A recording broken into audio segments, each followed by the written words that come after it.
Welcome to the Surgical Edge podcast for surgical insights, reviews, discussions, and to stay updated. Let's dive in. So how do we really learn when things go badly wrong? Especially, in situations like healthcare where the outcomes are just so critical. It's a tough question. Often we look for simple answers, right? Avoidable, yes or no. Exactly. But that binary thinking, it can really hide a lot of the important detail, can it? It really can. Which is why today we're diving into something called the Hogan Score. Ah, yes, the Hogan Score. I've heard it's quite a powerful tool, especially in places like the UK's NHS. That's right. It's basically a structured way, a 7-point scale to look at patient deaths in hospitals. And the goal isn't just that simple yes or no about preventability. No, not at all. It's about getting much more nuance, understanding how avoidable it might have been and why. It encourages, a deeper reflection. Deeper reflection. Moving beyond blame. Precisely. It helps systematically analyze what happens, looking for clinical issues or maybe wider system problems that played a part. It's about finding actionable insights. Okay, so let's unpack this scale a bit. 7 points, it sounds quite detailed. It is. So at one end, you have score 1. That means definitely not avoidable. The outcome was sadly expected. Nothing different would likely have changed it. Right. Pretty clear cut. But then, even just moving up to score 2, which is slight evidence of avoidability, well, that's where it gets interesting. How so?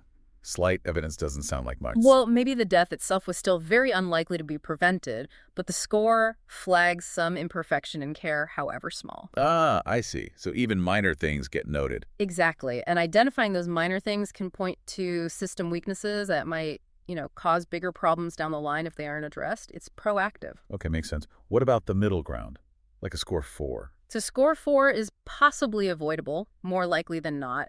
Here, the thinking shifts. There's a stronger feeling that different care might actually have changed the outcome. Right, so that prompts harder questions. Definitely. Like what specific things could have been done differently? What interventions might have made a difference? And then it gets even more serious as you go up the scale, towards score 7. It does. Score 5 means probably avoidable. There's strong evidence suggesting different management would have likely helped. Okay. But score 7, that's death was caused by healthcare-related harm. Wow. That's stark. It is. It means the death isn't seen as part of the natural disease process, but directly linked to a medical error or maybe negligence or a failure in the system itself. That feels like a fundamental shift in focus. From outcome to cause almost. Well, absolutely.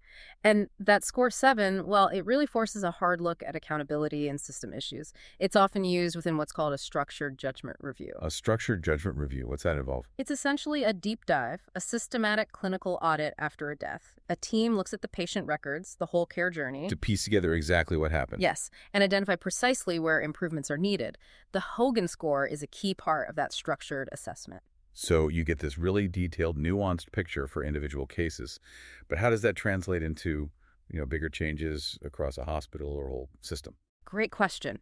That's where aggregating the scores comes in. Hospitals collect these scores over time. Ah, so they build up a data set. Exactly. And that data lets them see patterns. Maybe they notice a cluster of score 4s related to, say, communication errors during handovers. Or maybe a rise in score 7s in a particular unit. Precisely.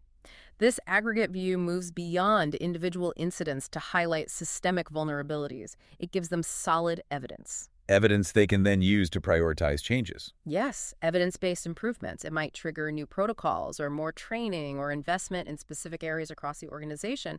It's all about reducing preventable harm systematically. It really sounds like a powerful framework, not just looking back, but actively driving forward change. It is.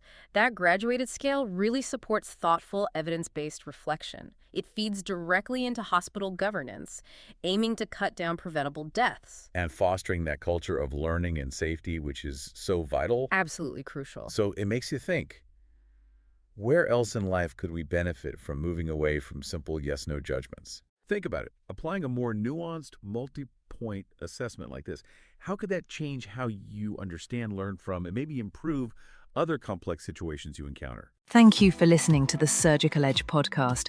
Don't forget to like, share, and subscribe. Help us grow and deliver even more relevant surgical content by pressing the support button. Your contribution truly makes a difference. And don't forget to share with us your advice, feedback, and the topics you would like us to include.